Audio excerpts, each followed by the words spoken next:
एक नजर हेडलाइंस पर। माननीय उपराष्ट्रपति एवं माननीय मुख्यमंत्री ने गया के पिपाड में 2 दिवसीय आवासीय प्रबोधन कार्यक्रम का शुभारंभ किया। माननीय मुख्यमंत्री के कर कमलों द्वारा बुजुर्ग व्यक्तियों के लिए होम रजिस्ट्रेशन सुविधा का शुभारंभ। विश्व जनसंख्या दिवस पर माननीय मुख्यमंत्री की अपील, जनसंख्या संतुलन का संदेश जन जन तक पहुंचाएं। अब खबरें विस्तार से। माननीय उपराष्ट्रपति श्री सीपी राधाकृष्णन एवं माननीय मुख्यमंत्री श्री सम्राट चौधरी के द्वारा बिपाड गया जी में आयोजित 2 दिवसीय आवासीय प्रबोधन कार्यक्रम का शुभारंभ किया गया।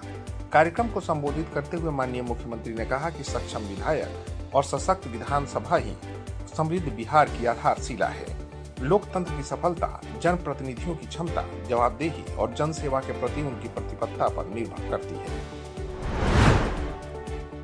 माननीय मुख्यमंत्री श्री सम्राट चौधरी जी के कर कमलों द्वारा वैशाली जिला के हाजीपुर में 80 वर्ष या उससे अधिक उम्र वाले बुजुर्गों के लिए घर बैठे निबंधन की सुविधा, अंचल अधिकारी, राजस्व अधिकारी द्वारा भूमि के संबंध में निबंधन पूर्व जानकारी, पेपरलेस निबंधन, GOISO तकनीक से स्थल जांच की सुविधा का शुभारंभ किया गया। इसके अंतर्गत 80 वर्ष या उससे अधिक उम्र के बुजुर्ग व्यक्तियों के लिए होम रजिस्ट्रेशन की सुविधा प्रदान की जाएगी। अब बुजुर्गों को निबंधन कार्यालय जाने की आवश्यकता नहीं होगी। प्रशिक्षण कर्मी मोबाइल के जरिए घर पर ही ई-निबंधन दर्ज कर सकेंगे। विश्व जनसंख्या दिवस पर माननीय मुख्यमंत्री श्री सम्राट चौधरी ने लोगों से अपील करते हुए कहा कि हमें संतुलित जनसंख्या, जागरूक नागरिकता और सतत विकास के प्रति अपनी जिम्मेदारियों का स्मरण कराता है। आइए जागरूकता का संदेश जन जन तक पहुंचाकर स्वस्थ, समृद्ध और विकसित भारत के निर्माण में अपना सक्रिय योगदान दें। बिहार सरकार ने राज्य के यात्रियों, विशेषकर हरियाणा में कार्यरत प्रवासी बिहारवासियों को बेहतर, सुरक्षित एवं सुलभ परिवहन सुविधा उपलब्ध कराने की दिशा में एक महत्वपूर्ण कदम उठाया है। दोनों राज्यों के बीच बस सेवा उपलब्ध कराने के लिए हरियाणा में द्विपक्षीय इकरारनामे पर हस्ताक्षर किए गए।